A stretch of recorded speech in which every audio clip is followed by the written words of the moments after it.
We're opening up the mailbag to talk about the Boston Celtics defense, Jaylen Brown regressing, and Joe Mazzulla's coaching. It's all right now on the Locked On Celtics podcast.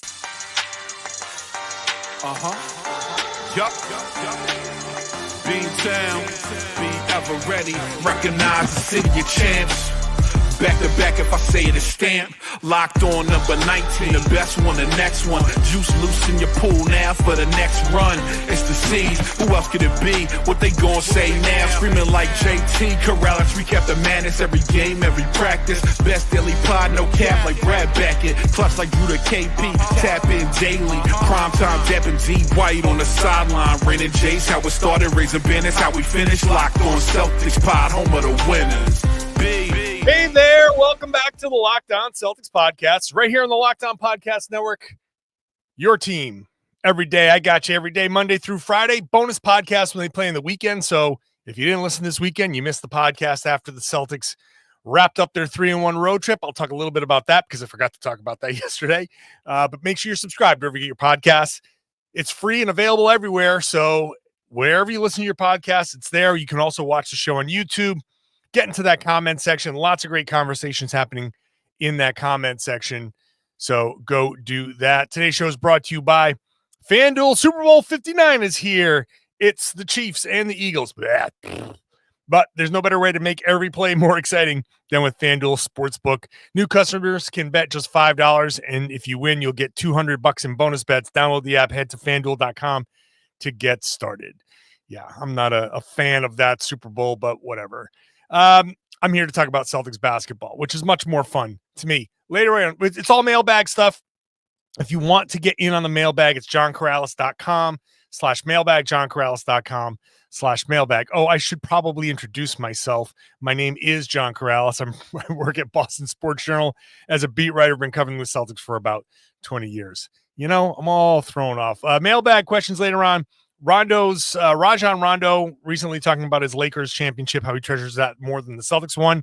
I'll explain what he means there. Joe Mazzulla's coaching, Jaylen Brown, his chemistry with Jayson, with Kristaps, Porzingis, Celtics defense, and all of that coming up. First, I did mention yesterday I was going to talk about the Celtics road trip. I kind of forgot to do that in all of my discussion of the game, but it was a 3-1 road trip. I do think it was a successful road trip. When you go 3-1 in 4 West Coast games, I think that's always a success. Would you have preferred to go 4-0? Of course, but they've now taken 2 trips out against the Western Conference. They're 6-2. That is fantastic. The Celtics, I know they're up and down. I know that they're fighting inconsistency. There is a decided kind of negative overtone to the questions that I'm about to get to, but I still think the Celtics did a good job. Look, as they're trying to figure things out, they are still winning games. They are still only 4.5 games now out of first. And I think a little bit of this might feel better as the Cavs start to maybe come back down to earth. They've lost 3 in a row. I think there are a couple of things that have been fueling the angst. One, I know that people understand the second apron. I know people understand that next season there may be some major changes. Drew Holiday, Kristaps, Porzingis, certainly in the potentially moved category, maybe something bigger than that. I don't know. But people understand that the second apron puts more of a deadline on, like, if you're going to win another championship, this is the time with this team. And after that, it gets a little bit more difficult. People get that. And then also Cleveland and OKC have been running away with things, and people are seeing that every Celtics loss hurts them in the standings, and people want that top seed. And people look at the Cavs kind of at that point starting to run away with the East. And they're like, well, what's going on here? Why are the Cavs running away with this? I thought the Celtics were supposed to be the ones running away with it. So as Cleveland comes back down to earth, maybe Celtics fans can say, okay, it's not so bad because you're still within striking distance. This little slide helps a lot. 4.5 games with half a season left to go. That's not impossible to do, especially if the Cavs continue to slide. So that brings me into The questions, starting with Matt, are the Celtics a paper tiger or a Trojan horse at this point in the season? I don't expect a major shift in play from the Celtics. Maybe they'll put together a nice stretch, but I anticipate more of what we've been seeing each night. So the question of paper tiger versus Trojan horse is, at its heart, the Celtics are struggling. Are the Celtics just going to struggle? Are there bad habits? All of this stuff. If you of those two choices, I still think it's Trojan horse, because I still think the Celtics are the best roster. They are the best team. They may not be playing their best right now, but again, they have the matchups where they matter. They own matchups advantages over Cleveland, over New York, over Philadelphia, any team. And I shouldn't even count Philly into this. Milwaukee.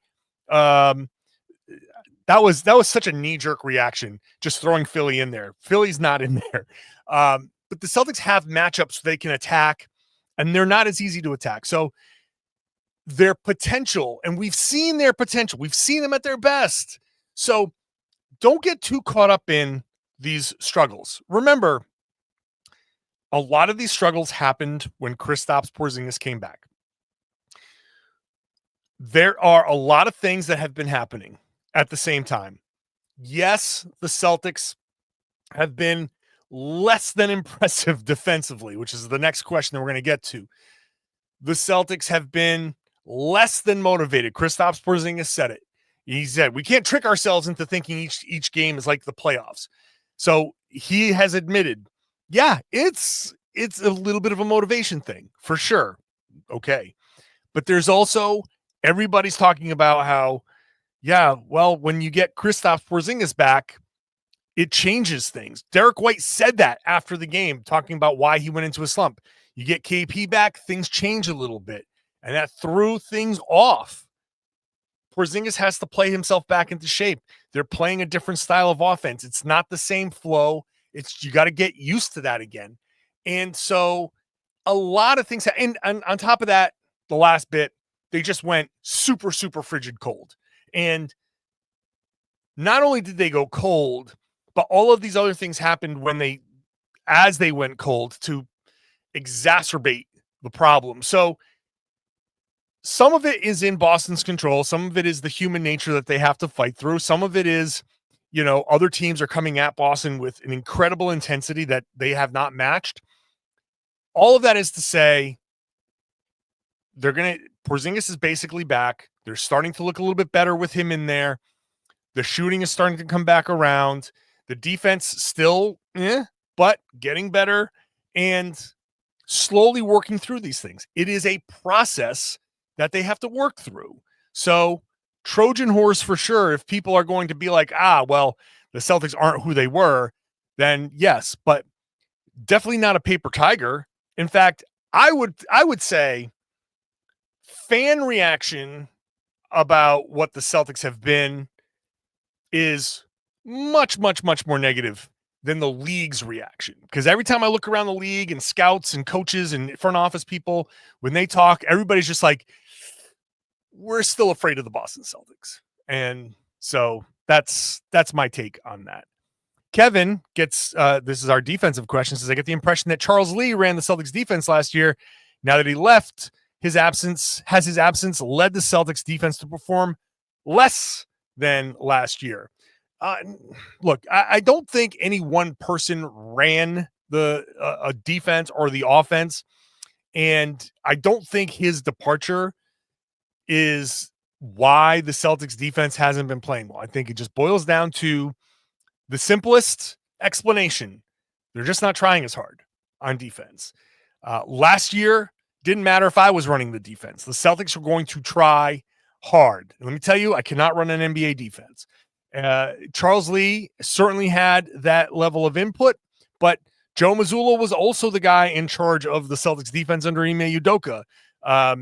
And like Derek White came to Boston and they sent him to Joe Mazzulla and said, he will fill you in on everything the Celtics are doing defensively. I know he's an offensive minded coach, and that's the reputation, but he has been, I think, I think everybody has been empowered to give their input, to have a say, um, to pitch into what the defense is. The Celtics are not having schematic issues. The Celtics' issues defensively have been almost completely effort based. There were games earlier this season where they just kind of didn't play defense at all, and I've talked about this a million times on the podcast, that they tried to shoot their way through the early part of the season, and it worked for a little while. And now that their shooting has kind of abandoned them, their defensive issues have kind of been magnified. That is it. When they want to play defense, they will play defense. So don't really think much of it in terms of Charles Lee. We'll get into Jaylen Brown and his quote-unquote regression, his relationship with Kristaps Porzingis. That's all coming up next. Today's show is brought to you by FanDuel. Super Bowl 59 is here. Congratulations to Kansas City. Congratulations to Philadelphia. One game, two teams, endless possibilities, and there's no better way to make every play more exciting than with FanDuel Sportsbook. Whether we're predicting the first down, calling the MVP, or even betting on the coin toss, FanDuel makes it easy to get in on the action. With live betting all game long, you can adjust your bets as the game unfolds and feel the thrill from kickoff to the final whistle. The live betting feature lets you stay involved no matter what happens on the field, and the app is super easy to navigate. Plus, knowing you can place a $5 bet and potentially win $200 in bonus bets for the Super Bowl, that's the icing on the cake. Make sure you're using the tools that FanDuel has available. Set your limits, set your budget. Make sure you're only gambling with your disposable income, whatever you can afford to lose. Download the app or head to the FanDuel.com. FanDuel.com. Get started there. Bet just $5. And if you win, you get $200 in bonus bets. That's FanDuel.com. Bet with FanDuel, official partner of Super Bowl 59. Thank you for making Locked On Celtics your first listen every day. Go check out and download or sign up for our new Ultimate Celtics newsletter. Go to LockedOnDaily.com. LockedOnDaily.com has you covered with the Locked On Celtics newsletter. Click on that Locked On Celtics logo. You get Celtics, you get NBA and fantasy coverage, all dropped to your inbox Monday through Friday. So LockedOnDaily.com. Sign up for our new Celtics newsletter. Subscribe, open it up, read it. It's a great way. It's honestly, the best thing is, if you miss a podcast, first of all, shame on you. No, I'm only kidding. If you happen to miss a podcast, the newsletter is a great way to kind of get caught up, because the newsletter is very much based on what I've said in the podcast. So it's a great way to keep up with that. So go subscribe. Let's get back to the mailbag. Again, mailbags can be sent to johnkaralis.com/mailbag. Ira says, Bill Simmons is posting about JB's regression. I know it's clickbait. Do you see anything of note about Brown's performance so far? I don't get the missed free throws and horrible endgame turnovers. Aren't those symptoms of inattention? Yeah, I don't think Jaylen has regressed. Saying that he's regressed is very reactionary. It's not a regression. He's not taking a step back. He's maybe he hasn't taken the same gigantic leaps forward as he has in years past, but I also think that in a few of the games this season, he's shown a tremendous playmaking. So he has, I think, taken a step forward. Now, I do think that there are a couple of things happen with Jaylen. Number one, someone broke into his mom's house, which he is incredibly close with his mom. You know what I mean? Like, it's not, I don't want to make it sound like bad as far as like other people might not be, but family is super important to Jaylen Brown. And not only is there a level of concern, but I'm sure that he is taking some of that blame on himself, and that is probably weighing on his mind. I just knowing who Jaylen Brown is, he probably feels a responsibility to protect his family. And yeah, that's something that I'm sure has been on his mind. Also, not getting all of the first quarter minutes like he had in the past. Now that has shifted recently. I am curious as to whether Joe Mazzulla did that because um, he wanted Jaylen to match up more with Kristaps Porzingis and Jayson Tatum to match up more with Al Horford, and with Tatum and Horford together, that was kind of like the pairing, and he wanted to give Jaylen the whole like second quarter. I have no idea how or why, but now things have sort of shifted back, and I think Jaylen wants that thing. He wants that tone setter thing. I mentioned this on the podcast last week.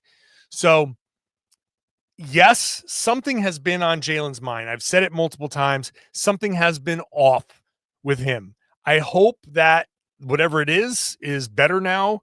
But it's more distraction. It's not regression. It is, I don't know, clickbait, or it is reactionary. It is. And this is where, look, I am not going to have the same reactions as everybody else when it comes to the Celtics. I always take a longer term view. I try not to get caught up in these short term things. And it is an evolution of mine.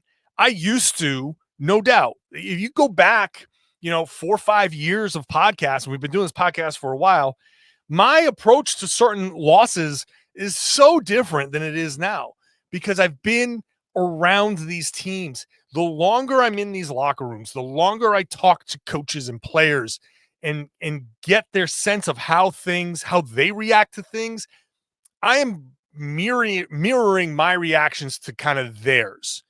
And I don't treat the regular season the way I treated it a long time ago. I don't treat it the way a lot of fans treat it because it's just, that's not how the players treat it. That's not how the teams treat it. And I want to be more indicative of what their reality is. So that's why when I talk about I'm inside the locker rooms, I'm an insider. I give you this insider kind of podcast. It's not even that I have they're very tight-lipped. I don't have all of this secret information. I have their kind of emotional IQ type of thing. That's what I'm portraying in a lot of ways. Not exactly, but I think I get closer to it than a lot of people. So that's why I think Jaylen it's not a regression, it's a reaction. And that brings me to Christian, who said KP and JB had instant chemistry last season. Where's that gone? Is Joe saving it, trying other things, or has something changed? Honestly, I think this is part of Porzingis working back into it. Remember, first game back, Porzingis found Jaylen Brown on a backdoor cut for a dunk. Last on Saturday night in Dallas, we had that another classic KP JB play. Jaylen gives it to Kristaps on the right, elbow. Porzingis kind of fakes the handoff, brings it up high, and then gets down and drops a little bounce pass straight down the lane. And Jaylen gets that for a layup or a dunk. That is a Jaylen Kristaps chemistry play. As Porzingis works his way back, I think you're going to see that chemistry work its way back. So it's not that it's gone. It's not that Joe is saving it. I think one of the major things that happened to the Celtics, and it hasn't been played up as much as it should. I think people may be seeing it as an excuse, but it is what it is. Explanations are not excuses. Porzingis last season started the season with the Celtics, and they played a ton of minutes together. They had a training camp together. That trade happened early in the summer. It was that training camp, everything, it worked out just perfectly. They had a preseason. So that, I think, worked in their favor. This year, even though it's the same team, they know how to play together and all of that stuff, working his way back in with, look, it's not even just the same players and all that stuff. It's teams play the Celtics differently. Celtics have a different kind of attitude. There are different coaches. There are different things. They have adjusted. And it just has taken time for Porzingis to get back into shape, to get back into his rhythm, to get back into what the Celtics are doing. That is a big deal. And I think that played into part of the slump, part of the shooting woes, part of the inconsistency. And this chemistry that Christian is talking about is part of that as well. Coaching questions, lots of coaching questions, even a movie related Joe Mazzulla question. That's coming up next.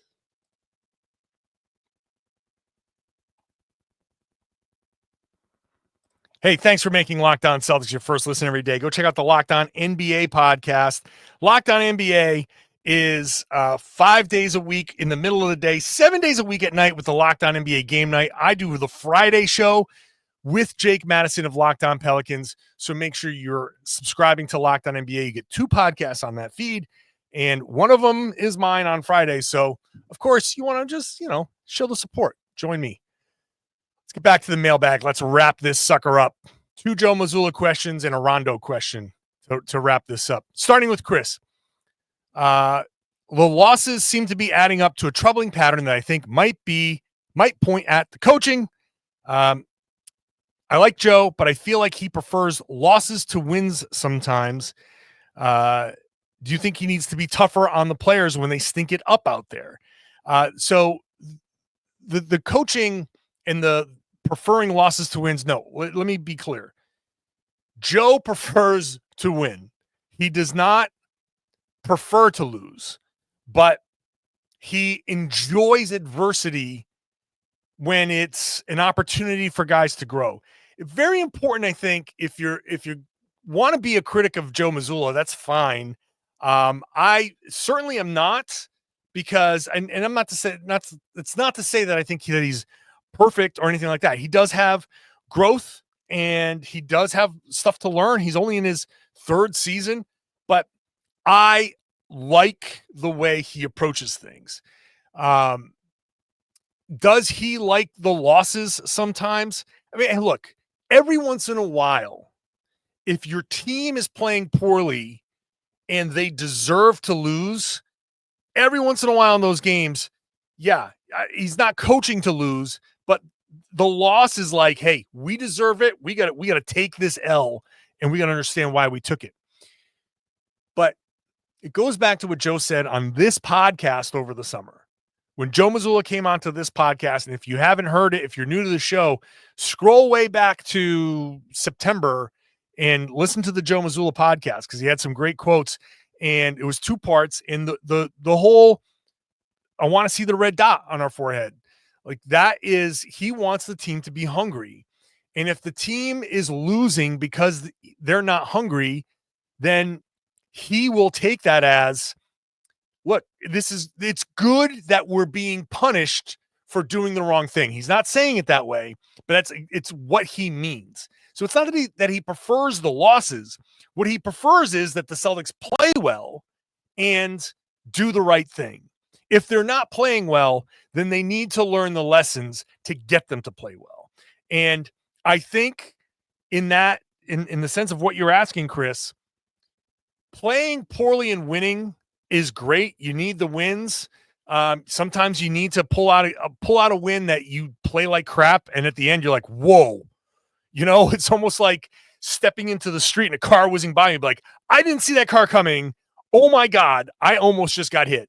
And you kind of need those wins to kind of remind you to be like, I am going to be looking this way and that way again, or else I'm going to get myself into serious trouble. So that's the feeling there. I do think also that he is tough on his players. He's just not doing it publicly. Every once in a while, I do think that criticism in the media, as an exclamation point to something that he said in the locker room is worthwhile.